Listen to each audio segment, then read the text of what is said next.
नमस्कार मेरे प्यारे विद्यार्थी, मैं संदीप कुमार हिंदुस्तान इंग्लिश पॉइंट में आप सभी बच्चों का आज एक बार फिर से हार्दिक स्वागत करता हूं, हार्दिक अभिनंदन करता हूं। आज के इस वीडियो क्लास में हम लोग पढ़ने जा रहे हैं प्रीपोजिशन पार्ट 13।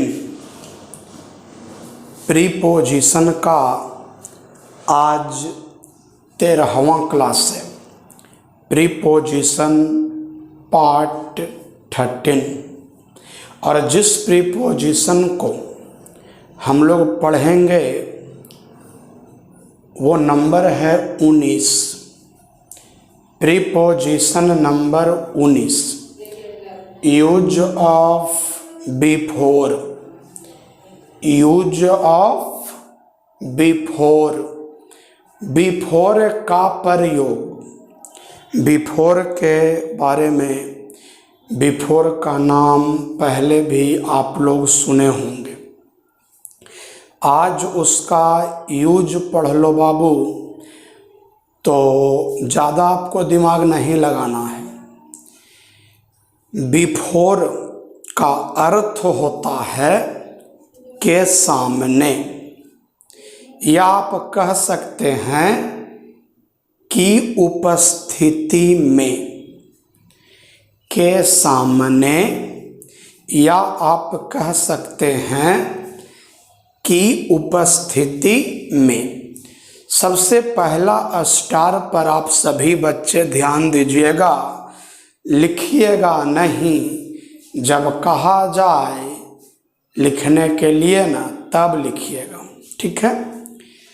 बिफोर का प्रयोग के सामने या की उपस्थिति में के अर्थ में होता है। तो यहाँ पर आप केवल यही जानना, यही समझना, बिफोर बराबर के सामने, बिफोर बराबर की उपस्थिति में, बिफोर बराबर के सामने, बिफोर बराबर की उपस्थिति में। इसको अगर अंग्रेजी में बोलना चाहेंगे तो बोल सकते हैं इन प्रेजेंस ऑफ। क्या बोल सकते हैं? इन प्रेजेंस ऑफ, की उपस्थिति में, ठीक है। अब दो एग्जाम्पल है, दोनों एग्जाम्पल को ना समझने का प्रयास कीजिएगा। She was standing, she was standing, वह खड़ी थी। शी वाज स्टैंडिंग, वह खड़ी थी। कहाँ पर भाई? Before the police inspector, police inspector के सामने, पुलिस इंस्पेक्टर की उपस्थिति में, है ना। She was standing before the police inspector, वह पुलिस इंस्पेक्टर के सामने खड़ी थी। The case was brought, case लाया गया। The case was brought, case लाया गया, है ना, केस लाया गया। पैसिव वॉइस का वाक्य है, पास्ट इंडिफिनिट टेंस का ये पैसिव वॉइस है। V2 बराबर वॉइस पढ़े होंगे तो आप लोग जानते होंगे, V2 बराबर वाज या वेयर प्लस V3, तो वाज या where plus V3। The case was brought, case लाया गया, केस मतलब मुकदमा लाया गया बिफोर द जज, जज के सामने, है ना, जज के सामने केस को लाया गया। अब नेक्स्ट स्टार, ये आपको पहले से पता है कि बिफोर का मतलब पहले होता है, के पहले। पढ़े होंगे। बिफोर मतलब के पहले, आफ्टर मतलब के बाद, ऐसा आप लोग पढ़े हैं, है ना। तो बिफोर का प्रयोग के पहले के अर्थ में होता है। तो यहाँ पर हो गया बिफोर बराबर के सामने की उपस्थिति में, इन प्रेजेंस ऑफ। और यहाँ पर आपका हो गया बिफोर बराबर के पहले। सभी बच्चे ध्यान से समझने का प्रयास कीजिएगा। बिफोर बराबर के पहले, ठीक है।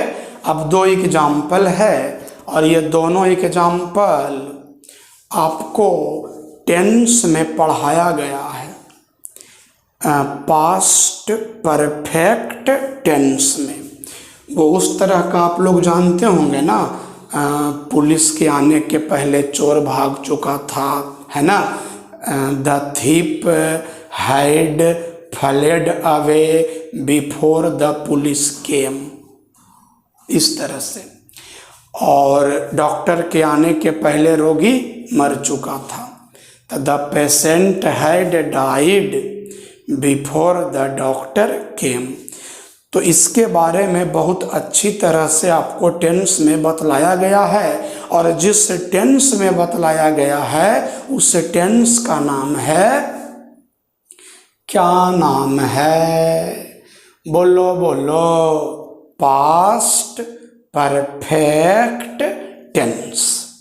उसमें पढ़े थे कि बिफोर के पहले अगर पास्ट परफेक्ट टेंस है तो बिफोर के बाद पास्ट इंडेफिनिट टेंस होता है, ऐसा हम लोग पढ़े हैं। तब पास्ट परफेक्ट टेंस है। पास्ट परफेक्ट टेंस का structure subject plus had plus V3। तो आप देख सकते हैं भाईजान, सब्जेक्ट हो गया, हैड हो गया और ये V3 हो गया। बिफोर के बाद पास्ट इंडेफिनिट, तो देखिए ये आपका पास्ट इंडेफिनिट में सब्जेक्ट प्लस V2 होता है। तो द डॉक्टर सब्जेक्ट हो गया, केम आपका V2 हो गया, आई सब्जेक्ट हो गया, रिच्ड आपका V2 हो गया। चलिए हो गया। The patient had died before the doctor came. Doctor के आने के पहले रोगी मर चुका था। द ट्रेन हैड स्टार्टेड, गाड़ी खुल चुकी थी, before I reached the station, मेरे स्टेशन पहुंचने के पहले। कैसे बोलेंगे, मेरे स्टेशन पहुंचने के पहले गाड़ी खुल चुकी थी। तो ये हो गया। अब आगे बढ़ते हैं। एक लॉन्ग बिफोर होता है बाबू, एक बिफोर लॉन्ग होता है। लॉन्ग बिफोर, तो इसका हो गया बहुत पहले। लॉन्ग बिफोर, उल्टा पुल्टा मीनिंग नहीं समझ जाइएगा, थोड़ा समझने का प्रयास कीजिए। बहुत पहले, तो लॉन्ग बिफोर का प्रयोग बहुत पहले से के अर्थ में होता है। तो देखिए एग्जाम्पल भी लिखा हुआ है। मथुरा बाबू न्यू, KNEW, ये आपका V2 है। नो मतलब जानना, न्यू जानते थे। मथुरा बाबू न्यू, मथुरा बाबू जानते थे। क्या जानते थे, इंग्लिश। लॉन्ग बिफोर, बहुत पहले से। हिंदी क्या हुआ, मथुरा बाबू बहुत पहले से इंग्लिश जानते थे। द इंडियंस न्यू, भारतीय लोग जानते थे। फार्मिंग, खेती करना। लॉन्ग बिफोर, बहुत पहले से। भारतीय लोग बहुत पहले से खेती करना जानते थे, ठीक है। बिफोर लॉन्ग का प्रयोग शीघ्र के अर्थ में होता है। बिफोर लॉन्ग का प्रयोग शीघ्र के अर्थ में होता है। लॉन्ग बिफोर का मतलब हुआ बहुत पहले से, अब बिफोर लॉन्ग मतलब शीघ्र, तुरंत, जल्दी। तो आई shall go to my village, मैं अपना गांव जाऊंगा। बिफोर लॉन्ग शीघ्र, मैं शीघ्र अपना गांव जाऊंगा, मैं शीघ्र अपना गांव जाऊंगा। ठीक है, तो लॉन्ग बिफोर बहुत पहले से, बिफोर लॉन्ग शीघ्र। I shall go to my village before long, मैं शीघ्र अपना गांव जाऊंगा। चलो बाबू आप लोग स्क्रीन शॉट ले लो।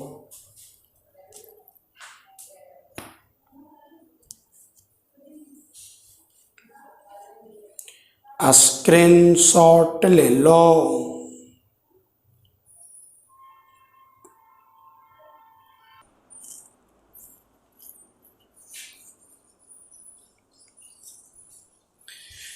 अब हम लोग पढ़ेंगे use of after.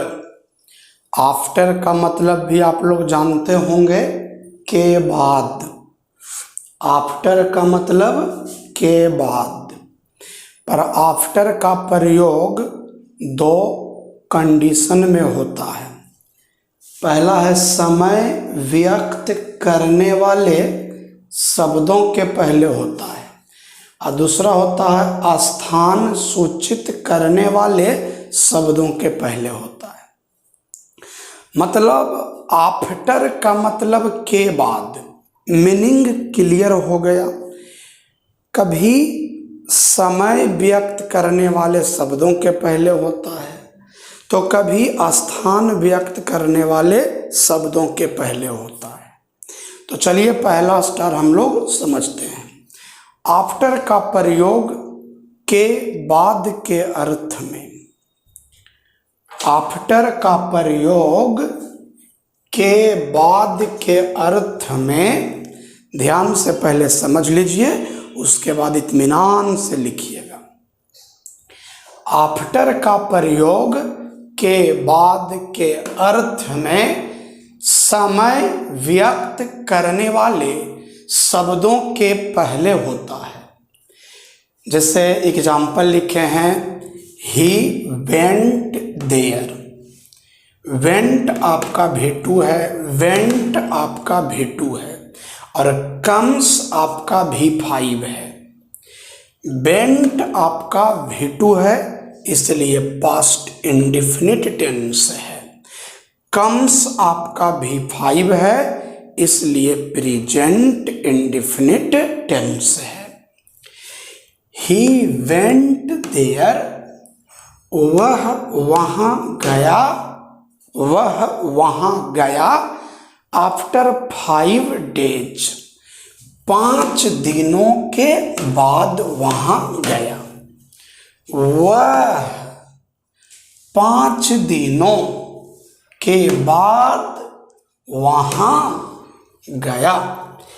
She went to her college, वह अपना कॉलेज गई। She went to her college, वह अपना कॉलेज गई। आफ्टर 11 AM, 11 बजे के बाद। तो देखिए समय व्यक्त करने वाले शब्दों के पहले होता है। तो बाबू यहाँ पर ये जो 5 days है, 5 दिन, वो समय को सूचित करता है, समय को इंडिकेट करता है, तो उसके पहले आफ्टर का प्रयोग हुआ है। 11 AM ये भी आपका समय को इंडिकेट करता है। मंडे, मंडे से भी समय इंडिकेट है, मार्च से भी समय को इंडिकेट कर रहा। मंडे आपका दिन का नाम है, मार्च आपका महीना का नाम है, और दिन और महीना समय को सूचित करता है। दिन और महीना समय को सूचित करता है। ट्यूसडे कम्स, ट्यूसडे आता है। कब आता है भाई? तो आफ्टर मंडे, मंडे के बाद आता है, मंडे के बाद आता है। अप्रैल कम्स, अप्रैल आता है आफ्टर मार्च, मार्च के बाद, मतलब अप्रैल मार्च के बाद आता है। क्लियर हुआ? अब आगे समझिए, आफ्टर का प्रयोग के बाद के अर्थ में स्थान सूचित करने वाले शब्दों के पहले होता है। बी कम्स, बी आता है आफ्टर ए के बाद, तो ए यहाँ पर स्थान को सूचित कर रहा है कि बी जो है वो ए के बाद आता है। फ्रॉम पटना, पटना से, पटना से। हाजीपुर कम्स, हाजीपुर आता है, कब आता? After the Ganga river, Ganga नदी के बाद। पटना से ना, गंगा नदी के बाद आता है कौन? हाजीपुर। गंगा नदी के बाद हाजीपुर आता है, किधर से? पटना से। तो फ्रॉम पटना, पटना से, कौमा देवल है, हाजीपुर कम्स, हाजीपुर आता है after the Ganga river, Ganga नदी के बाद। और नंबर 21, यूज ऑफ बिहाइंड। आप सभी बच्चे बिहाइंड का मतलब जानते होंगे, के पीछे।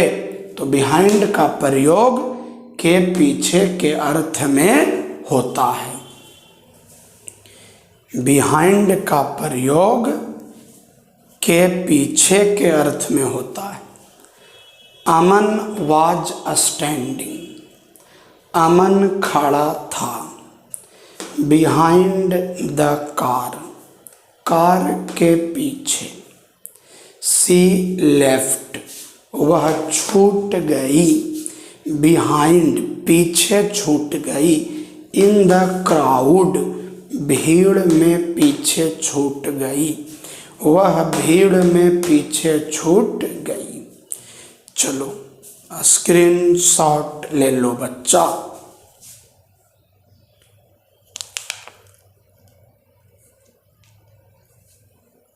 स्क्रीनशॉट ले लो।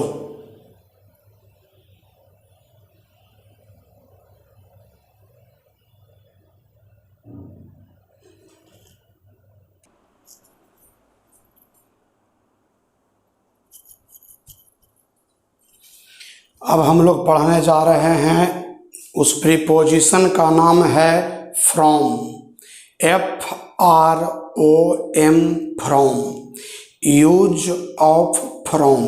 ठीक है, आप लोग जानते हैं कि फ्रॉम का अर्थ क्या होता है। तो फ्रॉम का अर्थ होता है से। क्या होता है? से।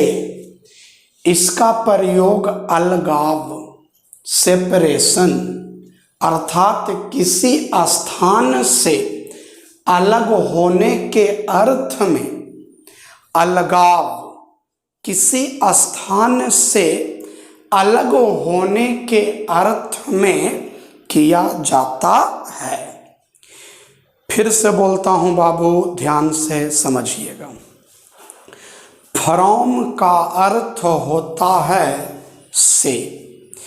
इसका प्रयोग अलगाव, सेपरेशन, अर्थात किसी स्थान से अलग होने के अर्थ में किया जाता है।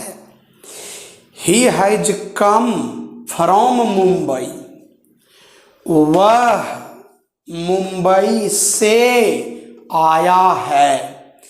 He has come from Mumbai, वह मुंबई से आया है। तो यहाँ पर मुंबई क्या है? स्थान है ना? स्थान से अलग होने के अर्थ में फ्रॉम का प्रयोग हुआ है। The wind blue from the south, हवा दक्षिण से बही, हवा दक्षिण से बही। तो साउथ आपका क्या है? स्थान है ना? उस साउथ, दक्षिण दिशा से हवा क्या हुई? बही। द फ्रूट्स हैव फॉलन, फल गिर चुके हैं, फ्रॉम दिस ट्री, इस पेड़ से। तो पेड़ से फल गिरेगा तो अलग होगा ना। हाँ, तो he has come from Mumbai, वह मुंबई से आया है।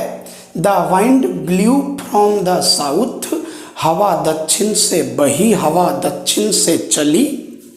The fruits have fallen from this tree, फल इस पेड़ से गिरे हैं।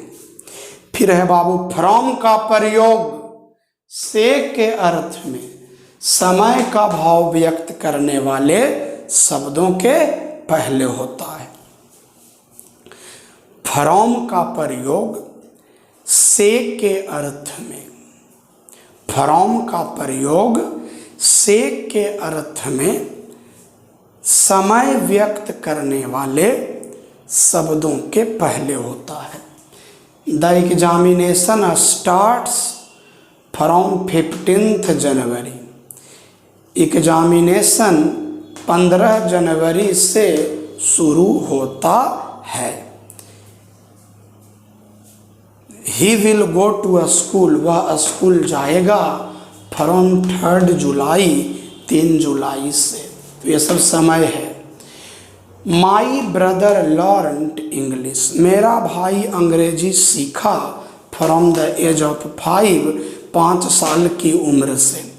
फ्रॉम द एज ऑफ 5, 5 साल की उम्र से। आई लव्ड हर, मैं उससे प्रेम करता था फ्रॉम माई चाइल्डहुड, अपने बचपन से। मैं अपने बचपन से उनसे प्रेम करता था। तो यहाँ पर बाबू my childhood, the age of 5, 3 July, 15 January, ये सब क्या है? सब समय है। और आगे बढ़ते हैं तो फ्रॉम का प्रयोग से के अर्थ में कारण बतलाने के लिए होता है। तो he has been suffering from fever, वह बुखार से क्या है? पीड़ित है। He has been suffering from fever, वह बुखार से क्या है? पीड़ित है। तो फ्रॉम का अर्थ हो गया से, अलगाव के अर्थ में, किसी स्थान से अलग होने के अर्थ में। फ्रॉम का अर्थ हो गया से, समय का भाव व्यक्त करने वाले शब्दों के पहले। और फ्रॉम का अर्थ हो गया से, कारण बतलाने के लिए। चलिए स्क्रीनशॉट ले लीजिए बाबू, अपने कॉपी में लिख लीजिए और घर पर बैठकर थोड़ा रिवीजन कीजिएगा।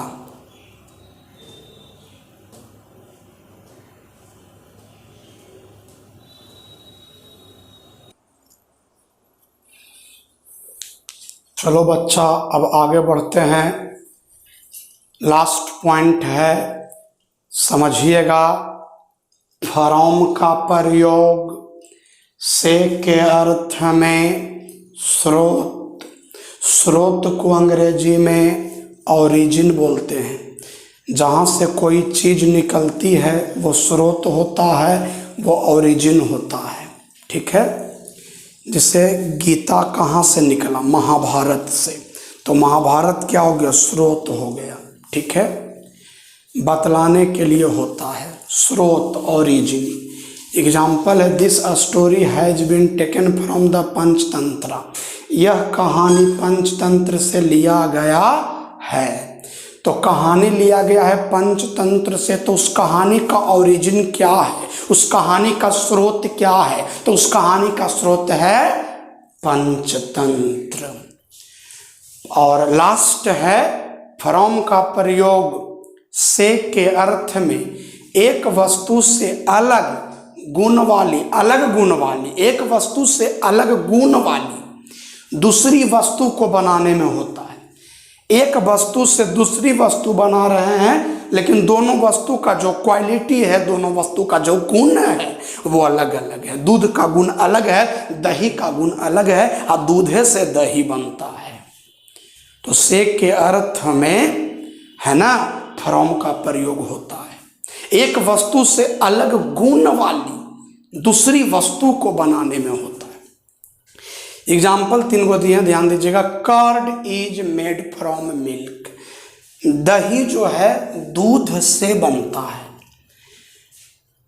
Furniture is made from wood, furniture किस चीज से बनती है? लकड़ी से, है ना।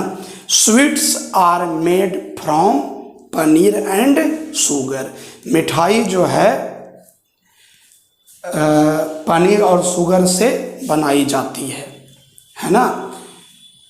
दही दूध से बनाई जाती है, फर्नीचर लकड़ी से बनाई जाती है, और मिठाई पनीर और शुगर से बनाई जाती है। ठीक है, तो अलग अलग गुण वाली दो वस्तु है ना। एक वस्तु से अलग गुण वाली दूसरी वस्तु को बनाने में होता है। तो इस प्रकार से आपका फॉर्म समाप्त हो गया। स्क्रीनशॉट आप ले लीजिए, और अब हम लोग मिलेंगे नेक्स्ट वीडियो में। तब तक के लिए नमस्कार।